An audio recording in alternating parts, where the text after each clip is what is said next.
안녕하세요. 40대 주부이자 재택근무를 하고 있는 평범한 여성입니다. 즐겨 듣던 필립의 사연방에 숟가락을 얹어보고자 이렇게 글을 쓰게 되었네요. 제 사연은 휴머니즘과 반전까지 깃들어 있는 재밌는 이야기이니 편안하게 들어주시고 웃어주시면 감사드릴게요. 그럼 이야기를 써보도록 하겠습니다. 저와 남편은 한 예술대학에 다니며 2년이 되었어요. 그이는 영화 연출을 전공했고 저는 문예창작을 전공했답니다. 하고자 하는 일이 영화라는 공통점이 있어서 연애만 하는 게 아니라 일도 같이 하면서 그야말로 바늘과 실과 같은 존재가 되었어요. 저희 두 사람은 대학 졸업 후 단편 영화를 같이 만들었는데 작품성을 인정받아 여러 기회가 열렸답니다. 그래서 20대 후반에 남편과 저는 따로 기회를 얻었어요. 남편은 장편 영화 감독을 맡게 되었고 저는 드라마 작가로 일을 따내게 되었죠. 그런데 시작하자마자 저희 부부에게 큰 시련이 닥쳤어요. 남편은 영화를 첫 촬영하는 날 제작사에서 다른 감독으로 교체된다는 통보를 받게 되었고 저는 드라마 제작이 엎어졌어요. 기대가 컸는데 하루아침에 이렇게 무너져 버리니 실망도 컸답니다. 그래도 저희는 다음 제작될 영화 드라마에 기대를 걸며 각자 최선을 다했습니다. 남편은 감독임에도 불구하고 촬영 스텝으로 일당을 받아가며 가장 노릇을 했고 저는 출판사에 교정 교열 알바를 하며 생계를 유지했답니다. 사람에게는 누구나 크나큰 기회가 온다고 했는데 저희 부부에게는 세월이 흘러도 동아줄이 내려오지 않더라고요. 그래서 남편은 촬영 스텝으로 계속 일했고 저는 출판사 일을 받아서 재택근무로 오랫동안 일했습니다. 거의 15년 동안 목표하던 영화와 드라마를 제작하지 못하고 각자의 자리에서 최선을 다하며 지냈어요. 그 사이 아들과 딸을 낳아 키우고 있어서 남편이 밤샘 촬영을 자청해서 돈을 벌었답니다. 저 역시 아이들을 돌보며 교정교열 작업을 했고요. 남편이나 저나 40대가 훌쩍 넘어버린 데다 아이 둘을 키우다 보니 어느새 유명한 감독과 작가가 되겠다는 꿈과는 대비되는 일에만 살게 되었네요. 사실 아이들이 없었더라면 아마 일을 접어버리고 제작사를 떠돌아다니고 있었을지도 모릅니다. 여하튼 자식들과 단란하게 잘 지낼 수 있어 삶은 만족도는 높았어요. 그리고 저희 인생에 아주 큰 도움을 주는 한 사람이 계셨어요. 바로 시아버지였습니다. 남편과 제가 버는 돈이 아무리 먹고 살 만큼이라고 해도 애들 둘을 키우는 데에는 매우 부족했어요. 그래서 목수인 시아버지가 매달 150만 원씩 생활비를 가져다 주셨습니다. 저희가 용돈을 드려도 모자랄 판에 10년 가까이 지원을 받게 되었죠. 지금 생각해보니 엄청난 불효자였네요. 여하튼 시아버지는 칠순을 바라보시는 나이에도 목수 일을 고집하시며 저희 네 식구를 끔찍하게 사랑해 주시고 도와주셨답니다. 그러던 어느 여름날이었습니다.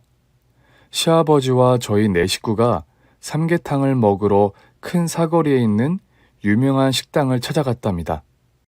제대로 된 효도를 못하니 작게나마 몸보신이라도 시켜드릴 마음이었죠. 그래서 맛있게 삼계탕을 먹고 온 식구가 밖으로 나와 디저트를 먹으려고 길 건너 아이스크림 가게에 가려고 횡단보도 앞에 섰습니다. 그런데 어린 아들, 딸이 가만히 기다리지 못하고 장난을 치다가 도로 쪽으로 딸이 튀어나갔어요. 직진하고 있던 승용차에 치일 위기에 처해버렸죠. 저는 비명을 지르며 딸을 붙잡으려고 했는데 때는 이미 늦어버려서 몸이 굳어버렸답니다. 그런데 그때 제 뒤에 서 있던 시아버지가 몸을 날리며 딸아이를 밀어내고 당신이 차 사고를 당했어요. 벼락치는 소리와 맞먹는 큰 소리가 울렸고 차 유리창은 와장창 깨져버렸답니다.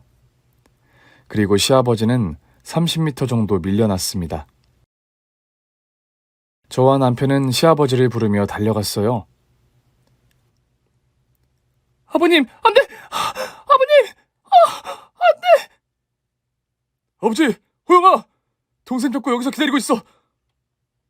시민 몇 분이 저희 아이를 잡아주셔서 시아버지께 달려갈 수 있었습니다. 저는 오열하며 아스팔트 위에 쓰러진 시아버지를 목 놓아 불렀답니다. 아버님, 정신 잃으시면 안 돼요. 하나님, 부처님, 알라님, 세상 모든 신들이여, 제발, 제발, 제발, 제발, 제발. 아버님 눈 좀 떠보세요. 아가, 난 괜찮다. 걱정 마라. 세상에 아버님. 왜 아버님이 뛰어들어서 호민이를 구해요? 저랑 남편이 있는데 왜 아버님이 나섰냐고요? 잔소리 그만해라, 아가. 죄송해요. 제가 너무 놀라서. 아버님 괜찮으세요? 아니 괜찮을 리가 없죠. 내가 다쳤어야 했는데 왜 아버님이 몸을 날려요? 저는 횡설수설하면서도 시아버지한테 화를 냈답니다. 그 사이 구급차가 와서 시아버지를 모셔갔고 저희 식구들도 택시를 타고 뒤를 따라 병원으로 향했습니다. 저는 제발 무사하게 해달라고 두 손을 모아 기도를 했고 하나님께 제가 대신 아플 테니 시아버지 몸을 하나도 성한 곳이 없도록 해달라고 외쳤습니다. 이윽고 병원으로 도착해 시아버지가 엑스레이와 CT 촬영을 받으셨는데 머리와 상체는 크게 문제가 없었어요. 하지만 오른쪽 다리의 십자인대가 끊어지고 정강이 뼈가 부러졌다고 했어요. 그 말을 들으니 진짜 가슴이 찢어질 듯이 아팠습니다. 저에겐 친부모님 이상으로 감사한 분이었으니 어떤 말로도 형용할 수 없을 만큼 온몸이 아려왔답니다. 시아버지는 곧 십자인대 수술을 받게 되었고 다리를 깁스하고 입원하셨어요. 노령이라 회복하는데 오래 걸리고 뼈가 붙는데도 오래 걸린다고 했죠. 그래서 제가 시간 나는 대로 병원에 찾아가서 시아버지를 살펴보기도 하고 말동무도 되어드렸습니다. 아버님, 오늘은 어제보다 더 잘생겨졌네요. 너무 멋있어서 제가 꼬실 뻔했다니까요. 그래. 그럼 나 여자 좀 소개해줘라. 혼자 사는 거 외로웠는데 네 눈에 멋있다고 하니 소개팅 좀 알아봐. 아휴, 무슨 농담을 못해. 아버님, 제가 사골 끓여왔어요. 뼈 붙는 데는 사골이 최고라고 그랬어요. 사골. 그래도 날 챙겨주는 건 우리 애기뿐이구나. 아버님, 또 애기라고 하시네. 누가 들으면 욕해요. 여기 혼자 쓰는 병실도 아닌데. 왜? 창피하냐? 난 좋은데 왜 그래? 애기야, 사골 따라줘라. 애기야, 밥 먹자. 애기야, 하드 사줄까? 애기야, 왜 대답이 없니? 다 쳐다보잖아요. 창피해. 다행히 시아버지는 농담을 하실 정도로 몸을 회복하셨습니다. 저는 그렇게 일부러 진지하지 않고 티격태격하면서도 친근하게 병간호를 했답니다. 최대한 시아버지가 미안한 마음을 가지지 않게 말이죠. 그렇게 6개월이 지나고 시아버지는 완전히 회복은 하셨지만 걷는 게 불편하셔서 목수일을 그만두시게 되었습니다. 그래서 저와 남편은 시아버지께 그동안 받았던 지원을 모두 돌려드리겠다고 약속드리고 노후를 책임지겠다고 말씀드렸어요. 아버님, 이제 일 같은 거 하지 마세요. 저 얼마 전에 드라마 계약한 거 아시죠? 이제 대박날 일만 남았으니까 이 며느리 덕이나 보시고 편안한 노후를 보내세요. 아이고, 됐다. 내 나이가 몇인데 벌써부터 노후 타령이냐? 올해 칠순이시잖아요.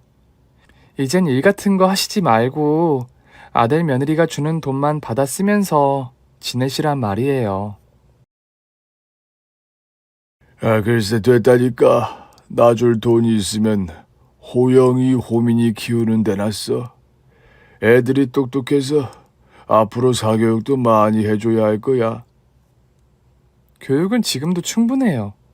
그리고 아버님 손주들은 공부 싫어해요. 노는 걸 더 좋아한다고요. 하긴 우리 손주들이 공부를 조금 싫어하긴 하지. 그게 다 애기 널 닮아서 그런 거다.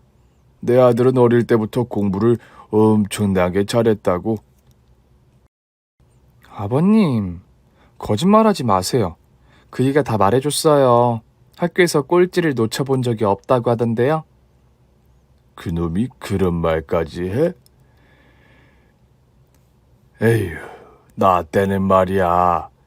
집안에 도배지가 없어서 상장으로 사방을 도배했어.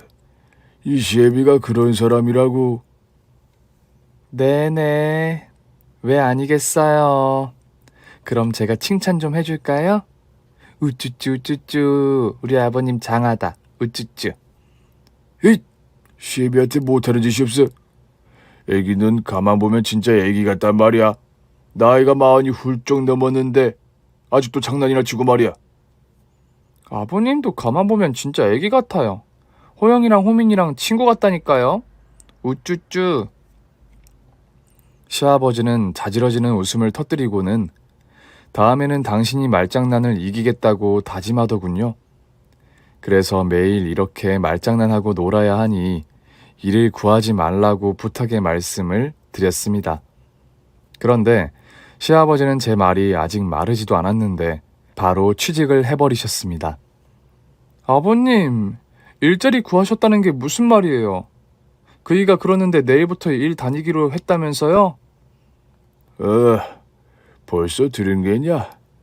아이, 그 자식은 애기한테 비밀로 하라니까 그대로 일러버렸네. 아버님, 제가 분명히 일하시지 말라고 했죠?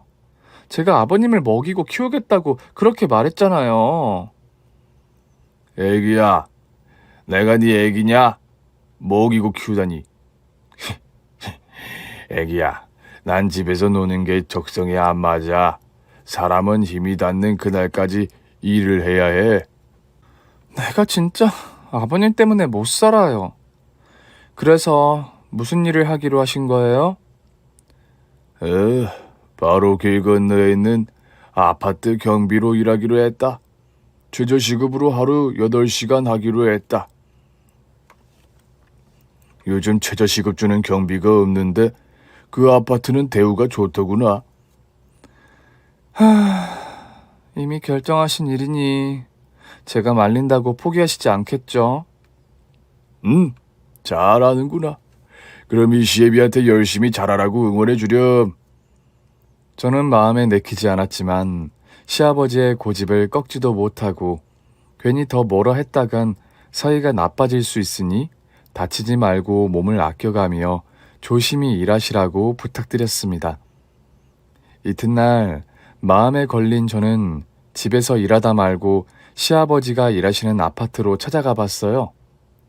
온 신경이 아버님한테 가 있어서 대본이 써지질 않았답니다.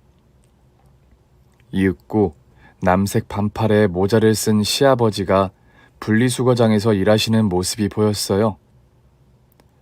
여기 새로 오신 분인가 봐요. 꽤 미남이시네. 아이고, 깜짝이야. 간 떨어지는 줄 알았다. 애기야, 난 또 진짜 나한테 반한 할망구가 오는 줄 알았네. 아버님은 꿈도 야무지세요. 저 말고 아버님을 좋아할 여자가 또 있을 거라 생각하세요? 너 나 놀리러 왔냐? 여긴 왜 온 거야? 내가 걱정하지 말랐잖아. 나도 알죠. 그런데 신경이 쓰여서 일이 안 돼서요. 아버님, 여기 갑질하는 주민 없어요? 그런 인간 있으면 나한테 바로 일러요. 아서라, 여기 주민들이 얼마나 착한 줄 아냐? 다들 날개 잃은 천사들이니까 괜한 걱정하지 말아라. 그래요, 그럼. 분리수거나 도와드리고 갈게요. 아버님, 플라스틱에 붙어있는 비닐을 제거해야죠. 이거 똑바로 버리라고 써 붙여 놓아요. 여기 주민들 매너가 없네. 그렇게 분리수거를 다 도와드리고서 그만 가보겠다고 인사를 드리고 아파트를 빠져나오지 않고 모퉁이에 숨어 시아버지가 일하시는 걸 더 구경하기로 했습니다. 걷는 게 힘들진 않을지, 더위를 먹고 쓰러지는 건 아닌지 걱정하며 한참 동안 유치원에 자식을 보듯 바라보다가 돌아왔답니다. 다행히 첫날이라 그런지 시아버지는 크게 힘들이지 않고 일을 마무리하고 퇴근하셨습니다. 한편 제가 드라마 대본을 쓰고 있는 중에 남편이 영화 감독을 맡게 되었다는 소식을 전했습니다. 그이는 촬영 스텝으로 오랜 시간을 끈질기게 일한 덕분에 제작사 대표에게 기회를 받게 되었답니다. 그런데 그이는 별로 기쁘지 않은 표정으로 소식을 전했어요. 여보, 나 영화 들어가. 스텝 말고 감독으로. 어머나, 그게 정말이야? 축하해, 여보. 그런데 당신 표정이 왜 그래? 어? 그게 장르가 좀 성인 영화를 맡게 됐어? 아, 그래서 표정이 그런 거야? 여보, 처음부터 흥행 영화를 맡을 수 있겠어? 이번 영화를 인정받고 다음에 좋은 영화를 맡으면 되잖아. 성인 영화라고 만만하게 보지 마. 나도 알지. 그런데 그냥 마음이 그래. 막 좋거나 그러지 않네. 힘내. 이제야 우리 부부한테서 기회가 막 열리고 있는 거 안 보여? 그래서 영화 제목은 뭐야? 아직 미정이야. 제목이 4개 정도 있는데 당신이 골라볼래? 1번 목표는 형부다. 2번 번지점프 중 하다. 3번 떡국열차. 4번 불화자 휘날리며. 어때? 다 이상하지? 저는 속으로 웃음을 참으며 대답했습니다. 나는 미안. 나는 2번 번지점프 중 하다. 번지점프 중에 뭘 하는지 궁금해지는 게 묘하게 끌리는데? 그래? 그럼 2번으로 추천해야겠네. 여보, 요즘 아버지 경비일 별일 없이 잘 다니시는 거야? 내가 바빠서 거의 찾아가 보지 못했네. 남편이 대화 주제를 돌리자 저도 자연스럽게 대답했습니다. 내가 자주 찾아가서 일하는 것도 보고 분리수거도 도와드리고 그래. 아주 잘하고 계시니까 걱정 안 해도 돼. 고마워. 당신이 나보다 훨씬 낫다. 드라마도 대박 나기 직전이고 자식 노릇도 훨씬 잘하고 말이야. 난 봉 잡았어. 봉수가 그럼 우리 번지점프 중 뭘 하는지 같이 침대에 가서 의논해 볼까? 어머, 이 남자가 어딜 만져. 조금 있으면 애들 올 시간이야. 후딱 끝내면 되지. 번지점프도 금방 끝나잖아. 우리 번지점프만큼 짧고 강렬한 사랑을 해보자. 그럼 애들 오기 전에 빨리 끝내야 해? 너무 빨리 끝나면 싱거운데. 얼른 방으로 가자. 그렇게 남편의 영화 소식에 저희는 짧고 강렬한 사랑으로 축하했습니다. 남편은 다음 날부터 배우 캐스팅과 대본 수정 작업을 한다고 바쁘게 움직였어요. 퇴근하고 집에 오면 새벽 시간이었답니다. 저 역시 애들을 재우고 대본 작업을 제대로 할 수 있어서 새벽 3, 4시가 되어야 겨우 눈을 붙일 수 있었습니다. 몇 개월 뒤 저는 대본 쓰는데 긴 시간이 걸리기 시작했어요. 드라마가 중반을 넘어가자 어떤 방향으로 쓸지 무진장 고민이 되어 머리를 쥐어 짜내며 겨우 마감 시간을 지켰답니다. 그래서 시아버지를 거의 찾아뵙지 못하고 있었어요. 자주 전화는 드리는데 항상 별일 없고 건강하게 잘 지낸다고 하셔서 그 말을 믿고 안심하고 대본에 전념했답니다. 드라마 시작부터 종영까지 4개월이 걸렸는데 평균 시청률이 2자리가 나와서 대박을 터뜨렸어요. 그래서 저에게 명함을 밀며 같이 드라마를 만들자는 감독들이 줄을 서게 되었답니다.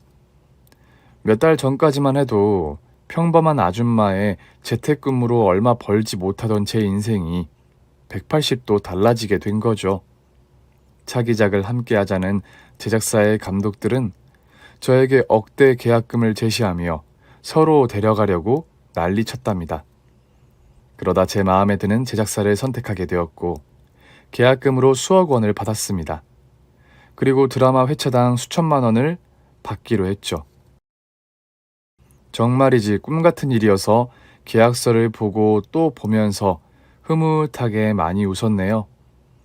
그리고 드라마 소재를 발굴하고 기획안을 감독님한테 제출했어요.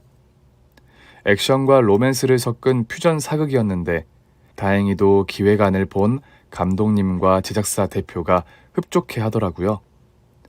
그래서 대본을 쓰기 시작했고 1회차 대본을 일주일 만에 써서 회의에 참여하게 되었습니다. 회의실에는 배우들과 감독, 조감독이 모두 모여 있었는데 제가 입장하자 기립해서 우레와 같은 박수를 보내주더군요. 아이고, 감사합니다. 별 볼 일 없는 아줌마를 이렇게 환대해 주시니 몸둘 바를 모르겠네요. 다들 고마워요. 봉수 작가님, 함께 일을 시작하게 되어 영광입니다. 여기 작가님이 추천한 배우들 모두 캐스팅 완료했습니다. 어머, 정말이네요. 최식민 씨랑 박아라 씨가 주연을 맡아주셨네요. 그리고 다른 배우들도 제가 추천한 분들이에요. 이거 완전 영광인데요. 실물들이 다들 예쁘시고 잘생기셨어요. 이런 보배를 제가 돋보이도록 분발해서 글을 써야겠네요. 모두 감사합니다. 작가님은 그냥 느끼는 대로 쓰시면 됩니다. 아, 작가님, 이쪽은 이번에 제가 데리고 온 조감독입니다. 스텝으로 10년 동안 일한 놈인데 인성도 바르고 싹싹하고 열정이 넘치는 놈이어서 제가 키우려고 데려왔습니다. 작가님한테 추천해주고 싶은 녀석입니다. 저는 젊은 조감독을 쓱 보고 악수를 청했습니다. 와, 감독님이 키운다는 분이라니 안 봐도 능력 있고 좋은 사람이겠죠? 조감독님 반가워요. 제 남편도 영화판에서 15년 구르고 이번에 영화 들어갔어요. 조감독님도 곧 볕들 날이 올 겁니다. 우리 같이 으쌰으쌰 해봐요. 영광입니다, 작가님. 지난 드라마 팬티 마우스 아주 재밌게 봤어요. 저 그 드라마 광팬입니다. 그래요? 재밌게 봐주셨다니 고맙네요. 그럼 조감독님 파이팅 합시다. 자, 다들 리딩 들어갈게요. 집중해서 현장이라 생각하시고 연기해주세요. 제가 신호를 보내자 배우들이 대본을 펼치며 리딩을 시작했는데 분위기가 엄청 뜨겁고 열정적이어서 지난 드라마보다 더 잘 될 것 같았답니다. 느낌이 팍팍 오더라고요. 그리고 모든 리딩과 회의가 끝나고 1층으로 내려가 버스를 타려는데 조금 전에 봤던 조감독을 다시 보게 되었습니다. 조감독은 폐지를 싣고 리어카를 끌고 있는 노인을 도와주고 있었어요. 어르신, 날도 더운데 고생이 많으십니다. 그럼 수고하세요. 저기 조감독! 작가님, 아직 안 가셨어요? 저는 잠깐 햇빛 좀 쬐려고 나왔다가 어르신이 고생하는 것 같으셔서 도와드리고 있었어요. 다 봤어요. 감독님 말씀대로 인성이 아주 바르시네. 아닙니다, 작가님. 당연한 일을 한 것뿐인데요. 알겠어요. 그럼 나는 저쪽 가서 버스를 타야 해서. 작가님, 잠시만요. 저 이번 드라마 끝나고 입봉할 계획입니다. 작가님의 다음 작품 감독을 저로 써주시면 안 될까요? 부탁드립니다. 벌써 나중 일을 계획해요? 난 이번 드라마 생각하느라 다음 차기작은 아직 생각도 못하고 있다고요. 그래도 뭐 조감독님 같은 분이시면 같이 일하기 좋을 것 같네요. 긍정적으로 생각해 볼게요. 정말요? 감사합니다, 작가님. 충성을 다해 모시겠습니다. 저는 빈말이 아닌 진심으로 조감독을 다음 작품의 감독으로 꽂아줄 생각이었습니다.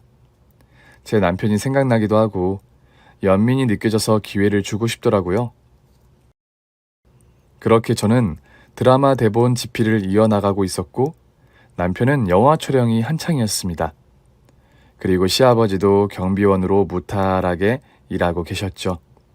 다들 건강하고 하고 싶은 일을 찾아서 인생을 사는 것만으로도 아주 행복하다고 느꼈답니다.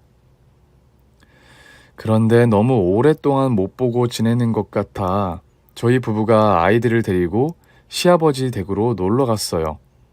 시간을 쪼개서 주말 저녁에 찾아뵈었죠. 오랜만에 저를 본 아버님은 장난으로 인사를 하셨어요. 아이고, 대작가님과 영화 감독님이 이 누추한 곳에 무슨 일로 오셨소? 아이고, 아파트를 지키는 장군님 아니십니까? 요즘은 쓸어버릴 놈 없습니까? 분리수거할 놈이 있으시면 소신에게 말씀하십시오. 재미없다. 그만하자. 애기야, 다들 잘 지냈냐? 호영이, 호민이, 하랩이 안 보고 싶었냐? 내 강아지들 이리 오거라. 그러다 아들, 딸은 시아버지를 향해 짧은 다리로 달려가 안겼습니다. 한 달 넘게 못 보다가 만나서 그런지 애정을 듬뿍 주시더라고요. 저는 주방으로 가서 시아버지가 좋아하시는 갈치조림과 아이들이 좋아하는 돈가스를 튀겼습니다. 진수성찬은 아니지만 조촐하게 차려진 상 앞에서 온 식구가 깔깔 웃으면서 맛있는 식사 시간을 가졌답니다. 그런데 시아버지 밥그릇이 다 비워질 때쯤 전화가 걸려왔어요. 얘들아, 잠깐만. 나 전화 좀 받고 올게. 여기서 받으세요. 뭐야? 혹시 애인? 아버님 애인 생겼어요? 그래, 맞다. 그러니까 비밀스럽게 통화하고 오마. 밥들 먹고 있어. 저는 시아버지한테 진짜로 애인이 생긴 줄 알고 안방 문 앞에 귀를 기울였습니다. 시아버지는 귀가 좋지 않아서 스피커폰으로 전화를 받으셔서 상대방이 애인인지 아닌지 확실히 알 수 있었습니다. 이윽고 목을 푼 시아버지가 전화를 받으셨어요. 여보세요. 야, 너 있네? 여기 주차 관리 어떻게 한 거야? 이중 주차하고 난리 났으니까 빨리 와서 정리해. 나 지금 출근해야 하니까 일일이 전화해서 차 빼게 하란 말이야. 네? 306호 선생님이시죠? 저기 선생님, 오늘은 휴무라서 조금 곤란해요. 지금 가족들과 식사하는 중이어서 갈 수가 없습니다. 불편하시겠지만 선생님이 전화해서 차를 빼라고 하시면 안 될까요? 뭐야 이 노인네 지금 나한테 명령하는 거야? 이 양반 늙었다고 아파트 주민들한테 대접 좀 받더니 지가 무슨 갑이라도 되는 줄 아나 보네. 어이, 쩔뚝이 빙신 놓친 애야. 지금 당장 와서 주차 정리 안 하면 내가 아파트 회장한테 말해서 당신 잘라버리라고 할 거야. 당신 아파트 회장이 누구인지는 알지? 내 장모님이 되실 분이라는 거. 네, 잘 알죠, 선생님. 그럼 지금 바로 나가겠습니다. 조금만 기다려주세요. 빨리 튀어나와 이 쩔뚝이 빙신놈아.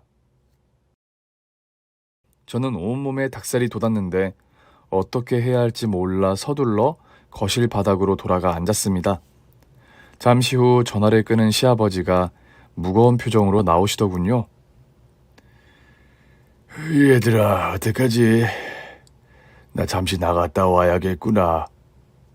아버님, 지금 애인 만나러 가시는 거예요? 저는 손주들 앞에서 시아버지를 곤란한 상황에 빠지게 하는 게 아닌 것 같아 모른 척하고 억지로 농담을 던졌습니다. 그러자 아버님이 머쓱한 미소를 짓더라고요. 그래, 맞다. 애인이 요 앞에 와서 날 기다리고 있다구나. 잠깐 얼굴 좀 베주고 들어올 테니 어여 밥들 먹고 있거라.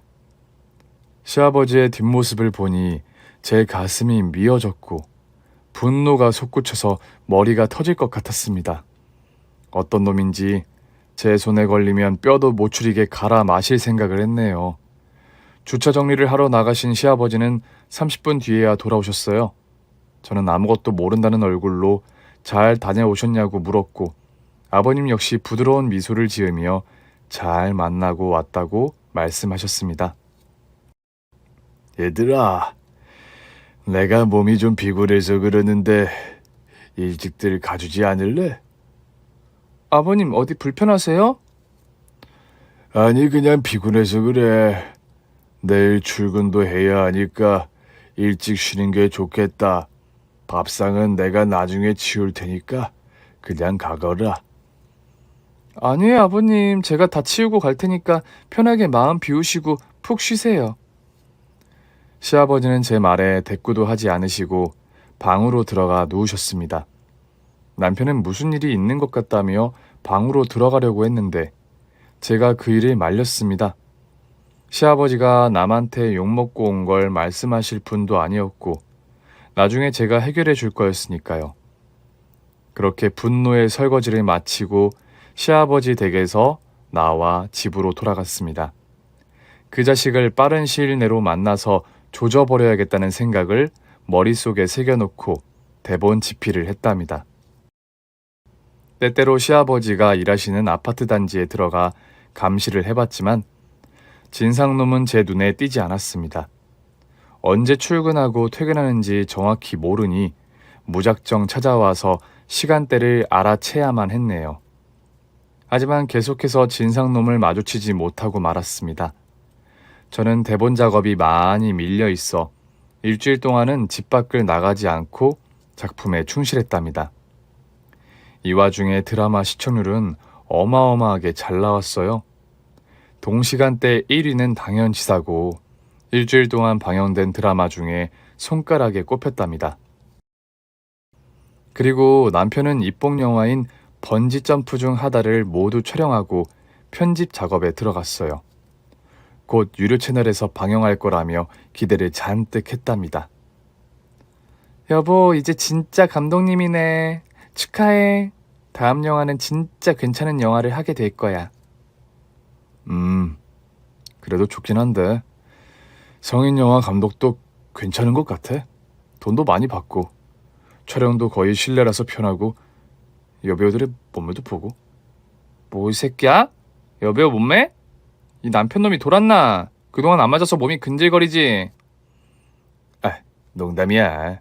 여배우들 다 합쳐도 당신한테 안 돼. 발끝에 때만도 못하다고.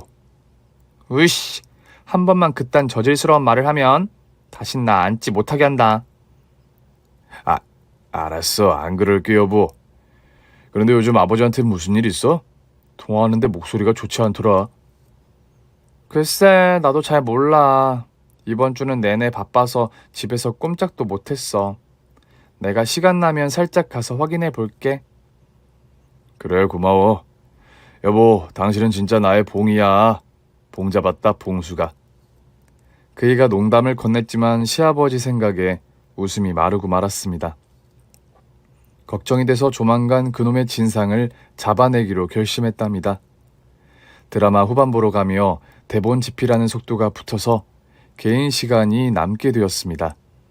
그래서 그 시간에 몰래 시아버지가 일하는 아파트에 자주 다녀왔어요. 생각해보니 진상놈이 출퇴근 시간이 일정치 않은 것 같아서 하루는 애들을 다 재우고 찾아가 봤답니다. 시아버지는 경비실에 홀로 앉아있는 게 보였고 주차장은 고요했습니다. 잠복을 30분 넘게 하고 나서 별일이 생기지 않아 뒤를 돌아 떠나려고 했답니다. 그런데 그 순간 그 진상놈이 시아버지를 부르더군요. 노친네. 당신 노망 났어? 내 차 앞에 주차 못하게 막으라고 했잖아. 아니, 그게 아니라 주차 공간이 부족해서 다른 주민이 이중 주차를 하고 들어가셨어요. 제가 전화를 주면 바로 빼주신다고 했으니까 잠시만 기다리세요. 아이씨, 무슨 일을 이따구로 해. 주차 자리가 없으면 다른 동 앞에 주차시키면 되잖아. 노친네가 일을 얼마나 게을리하면 이런 거 하나 처리 못해? 쩔뚝대는 병신놈이면 일을 대충대충 해도 되는 거야? 니놈이 여기 오고 나서는 모든 게 엉망이야. 청소도 대충하고 주차장이고 분리서가장이고 죄다 엿 같다고. 그렇게 대강일에서 돈 받아 먹으니까 좋아? 내가 낸 관리비로 니놈 월급이 나가는 건 알고 있지? 이 기생충 새끼야. 선생님, 말씀이 심하시네요. 나이도 한참 젊은 양반이 왜 그렇게 못된 말만 하십니까? 그리고 선생님도 이중주차 자주 하시지 않습니까? 다른 주민들이 선생님 때문에 불편을 겪은 게 하루 이틀이 아니라고요. 선생님부터가 차를 잘 빼주시면서 그런 요구를 하십시오. 진상놈과 시아버지의 대화를 멀리서 듣고 있었는데 진상놈이 시아버지의 따귀를 때리더군요. 야, 삐딱하게 걷는 쩔뚝이 놓친내야. 네가 뭔데 나한테 차를 빼라 말아야. 내 차 안 보여? 저거 벤츠야, 벤츠. 벤츠는 이중주차해도 돼. 벤츠는 마음대로 해도 된단 말이야. 삐딱이 새끼야. 씨패. 잘 들어. 당신이 관리할 차는 내 차가 아니라 저 후져 빠진 자동차들이라고. 저런 차는 주차장에서 좀 안 보이게 하란 말이야. 뭐하고 있어? 빨리 차 빼라고, 개자식아! 저는 뛰어가면서 이 모든 대화를 들었습니다. 숨을 헐떡이며 진상놈 앞에 다다랐습니다. 그러자 그 자식이 저를 보고 인사하더군요. 어라? 작가님께서 어쩐 일로? 작가님 혹시 저한테 볼 일 있으셔서 찾아오신 거예요? 진상놈이 조감독이라는 걸 확인하자마자 저는 귀싸대기를 여러 대 후려쳤습니다. 님이 씨파케 샹너묵 새끼야. 이분이 내 시아버지야. 이게 어디 우리 아버님 뺨을 갈기고 반말로 찍찍 쌍소리를 짓거리고 있어? 야, 이 개자식아. 너 그때 방송국 앞에서 폐지 줍는 할아버지 도와준 거 쇼였지? 이 부모 욕먹이는 후레자식아. 네? 이 노인네가, 아니 경비 아저씨가 작가님 시아버지라고요? 조감독은 바로 바닥에 무릎을 쾅 소리를 내며 박았습니다. 그리고 머리 위에 두 손을 싹싹 비이기 시작했습니다. 작가님, 죄송합니다. 죽을 죄를 지었습니다. 제가 요즘 촬영하면서 스트레스가 심해서 저도 모르게 경비 어르신께 화풀이를 한 것 같아요. 시정하겠습니다, 작가님. 걔 족같은 말 짓거리지 말고 너 면상태. 아버님, 이 새끼 뺨따기부터 날리세요. 아까 맞은 거 그대로 돌려주세요. 애기야, 너 아는 놈이야? 알겠다. 일단 뺨따기부터 날리마. 그럼 오늘 맞은 거 한 대, 어제 맞은 거 두 대, 일주일 전에도 석 대 맞았으니까 에라이 모르겠다. 오늘 이 새끼 면상에 구멍이 날 때까지 날려버려야지. 들어보니 시아버지는 조감독한테 심하게 시달렸습니다. 욕설과 막말은 기본이고 손찌검도 수십 번을 한 모양이더라고요. 시아버지가 싸대기를 후려치고 계실 때 드라마 감독한테 전화했어요. 드라마 끝장내기 싫으면 당장 이리로 오라고 경고했습니다. 시아버지는 조감독의 뺨을 얼마나 많이 날렸던지 숨을 거칠게 쉬며 바닥에 주저앉았답니다. 아버님, 이 자식이 그렇게 많이 때렸어요? 내 가슴이 찢어질 것 같네. 이 조무래기를 어떻게 씹어 죽여주지?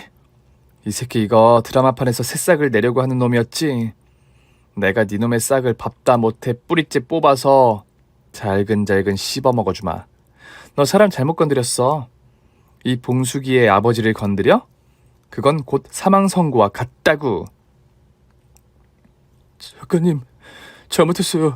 제가 작가님 시아버지인 걸 알았으면 절대 이렇게 대하지 않았을 겁니다. 작가님, 저 살려주세요. 감독님 부르신 거면 다시 전화해서 오지 말라고 해주세요. 오늘 일 비밀로 해주시면 제가 평생 작가님과 경비 아저씨께 충성하면서 살게요. 저 10년 동안 개고생했어요. 이제야 조감독 자리에 들어갔고 작가님이 다음 작품에 저를 감독으로 써주신다고 했잖아요. 작가님, 저 드라마판에서 살아남고 싶습니다. 살려주십시오. 제발요. 이렇게 빌게요. 아니, 너 같은 놈은 드라마하고 영화판이고 어디에서도 살아남지 못하게 해야 해. 너 우리 아버님한테 한 짓에 100배 1000배로 돌려줄 거야. 치욕을 느끼며 지옥에서 사는 게 뭔지 제대로 보여줄게. 너 장모 될 사람이 여기 회장이라고 했지? 아버님, 회장님 전화번호 뭐예요? 불러주세요. 이런 개 쌍놈의 자식을 사위로 받을 거냐고 물어야겠어요. 애기야, 이놈 장모 될 사람이 회장인 건 어떻게 알았냐? 너 혹시 지난번에 내가 전화 통화하는 거 들었냐? 그럼 처음부터 다 알고 있던 거야? 그래서 허구한 날 아파트 오기에서 빼꼼 쳐다보고 그런 거야? 어라? 저 왔다 가는 거 아셨어요? 그럼 아는 척 좀 하시지. 맞아요. 전화통화 듣고 아버님이 치욕스러울 것 같아서 제가 알아서 해결하려고 했죠. 아이고, 애기야. 뭐 한다고 이 노인네를 그렇게 신경 쓰냐? 이게 뭐 별일이라고. 아버님, 그 무엇보다도 별일이고 큰일이에요. 나한테 1번은 남편도 자식도 아니라 바로 아버님이라고요. 아시겠어요? 이 노인네가 뭘 잘했다고 그렇게까지 애정해 주는 거냐? 하여튼 애기야, 고맙다. 오늘은 내가 억울했던 날들을 모두 갚을 수 있는 날이야. 내가 이놈 때문에 밤잠 설쳐가면서 지내고 병원에 가서 신경안정제를 처방받아 먹으면서 하루를 지내고 있다고. 그렇게 심하셨으면 말씀을 하시지 그랬어요. 제가 먼저 아는 척하면 아버님이 자식 앞에서 자존심이 상할까봐 기다리기만 했다고요. 어쨌든 다 끝났어요. 아버님의 수호천사인 이 봉숙이가 왔잖아요. 이 새끼는 오늘 생쥐옥이 뭔지 제대로 겪게 될 거예요. 그러자 시아버지는 그동안 쌓인 스트레스가 심했는지 저에게 감동을 하셨는지 모르겠지만 눈물을 주르륵 흘리셨습니다. 그리고 10분 뒤 제가 부른 드라마 감독이 왔는데 배우들과 같이 왔습니다. 또 이 사실을 알리려고 부른 남편도 왔고 조감독의 장모가 될 여자와 예비 아내까지 나왔답니다. 여전히 무릎 꿇고 있는 조감독을 중심으로 사람들이 모였습니다. 이 상황에 놀란 남편이 먼저 물었습니다. 여보, 왜 여기로 오라고 그런 거야? 아버지는 왜 울고 계시고 이 남자는 왜 무릎을 꿇고 있어? 그게 이 개쌍놈의 자식이 우리 아버님한테 주차 관리 똑바로 안 하냐고 싸대기를 수차례 날렸어. 그래서 내가 돼지게 패주려고 이놈이랑 엮인 사람을 싹 다 불렀어. 뭐야? 이 자식이 내 아버지를 때렸다고? 이런 놈은 말이 필요 없지. 넌 돼졌어. 남편이 주먹으로 오른뺨과 왼뺨을 번갈아 날렸습니다. 그리고 분이 풀리지 않아 박치기를 3연타 날렸답니다. 이어서 조감독의 예비 아내가 귀싸대기를 날렸고 예비 장모가 조감독 얼굴에 침을 뱉었습니다. 주서방, 이런 싹수가 누렇게 뜬 후레 자식이었나? 그리고 자네는 겨우 월세 사는 놈이잖아. 벤츠도 렌트하고. 겁먹던 거지 같은 놈이 갑질까지 해? 너 같은 우라질 니김이 개 똥 같은 새끼는 내 니코틴 섞인 가래침으로 콧구멍에 쑤셔박아도 싸. 내가 이러니 담배를 못 끊지. 그의 예비 장모는 하악 퇴하며 누런 가래침을 면상에 뱉었습니다. 그러자 조감독은 가래가 아닌 눈물을 닦으며 말하더군요. 장모님, 자기야, 나 버리는 거 아니죠? 곧 드라마 감독이 되면 결혼하기로 했잖아요. 제발 이번 일로 날 버리면 안 돼요. 장모님 아니면 내가 어디 가서 드라마 투자금을 받겠어요. 한 번만 봐주세요, 제발요. 그러자 제가 부른 드라마 감독이 말을 이었습니다. 야, 이 자식아. 네가 아무리 드라마 투자금을 가지고 와도 절대 감독 못하게 할 거야. 너 같은 개호로 새끼는 영원히 매장이야. 감독님 안 돼요. 저 10년 동안 개처럼 일했잖아요. 감독님 밑에서 시키는 거 다 하고 살았잖아요. 그런데 고작 이런 일로 저를 매장시키겠다뇨. 너무하시는 거 아닙니까? 뭐? 고작 이런 일? 이 자식 정신 차리려면 멀었구만. 아, 나 오랜만에 시계 풀게 만드네. 감독은 시계를 풀더니 조감독의 뺨을 풀스윙으로 갈게 됐습니다. 코와 입에 침과 피를 범벅이한 조감독은 푸념했는지 멍하니 무릎 꿇고 있었습니다. 야, 조감독, 기분이 어때? 내 아버님이 느낀 치욕을 돌려받은 기분이. 아, 씨발. 좆됐는데 뭘 묻고 지랄이야. 내 10년의 세월이 먼지가 됐는데 그딴 질문이 무슨 소용이 있냐고, 이 미친년아. 니년이 조용히 끝냈으면 될 일을 왜 동네방네 소문을 내고 난리냐고. 좋아. 이래야 내가 미안한 마음이 들지 않지. 자, 다들 보셨죠? 아직 조감독 이 새끼 정신 못 차렸어요. 한꺼번에 밟아줍시다. 제 말이 끝나기도 전에 이미 시아버지와 남편, 조감독과 결혼이 파토난 예비 아내와 장모, 감독과 배우들이 발로 되지도록 밟아댔습니다. 그날 저희의 응징으로 조감독은 드라마에서 쫓겨나게 되었고 은둔 생활을 하는데 아파트 회장과 무리들이 찾아가 집을 나가라고 겁박했답니다. 그래서 조감독은 허세용으로 렌트한 벤츠를 반납하고 고시원으로 들어갔어요. 나이가 40에 가까웠는데 말이죠. 생계를 위해 편의점과 배달 알바를 뛰고 있다는 소식을 마지막으로 듣고 그만하면 됐다 판단하고 그놈을 잊어버리기로 했답니다. 아버님, 그 자식 이제 아버님 앞에 나타날 일도 없고 잘 먹고 살 일도 없어요. 그러니까 그놈은 이제 잊어버리세요. 애기야, 난 이미 잊었다. 너도 내 성격 알잖니? 낙천적인 걸 말이야. 애기야, 고맙다. 애기야, 하드 사줄까? 네, 사주세요. 그리고 이젠 진짜 일을 그만두세요. 앞으로도 제가 아버님을 모시고 살 거예요. 아버님과 저와 남편, 호영이, 호민이까지 다 같이 살 거라고요. 저 드라마 원고료도 엄청 많이 받았고 다음 드라마 계약하면서 5억을 받았다고요. 전원주택으로 가서 제가 평생 모시고 살 겁니다. 이제 고집 부리지 마세요. 저는 아버님이 누군가에게 그런 대우를 받는 걸 보고 싶지 않아요. 아이구야, 이 노인네가 애기한테 많은 걱정을 끼친 모양이구나. 그래, 이 시애비가 이제는 며느리 덕을 보면서 살자. 앞으로 일 따위는 하지 않으마. 나 은퇴한다. 시아버지는 저의 부탁을 들어주시기로 했고 바로 대저택으로 이사를 했답니다. 아이들을 키우기도 좋았고 시아버지가 취미로 가꿀 정원과 텃밭도 있는 곳이었죠. 아버님께 집안 관리를 전적으로 부탁드려서 심심하지 않게 해드렸답니다. 그리고 며칠 뒤 남편의 영화가 유료 채널에서 개봉하는 걸 함께 감상하게 되었어요. 그런데 영화가 정말 기가 막히더군요. 어머, 지금 저 두 사람 뭐 하는 거야? 번지점프 중에 뭐라는 거야? 영화가 제목 들어가면 좋을 것 같아서 번지점프 중에 배드신을 찍었어. 정말 기발하지 않아? 오 마이 갓, 지저스 크라이스트.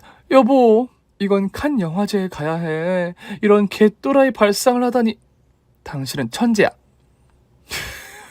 칸 영화제? 어우, 듣기만 해도 좋네. 여보, 나 다음 영화도 하기로 했어. 성인 영화로 말이야. 이번에도 당신이 제목을 골라주라. 어머, 축하해, 브라보. 그럼 제목 불러봐봐. 잘 들어. 1번 한국정력공사, 2번 곧 새우마 금수나, 3번 말죽거리 복상사, 4번 올 누드보이. 마음에 드는 거 있어? 필이 팍 꽂히는 거 말이야.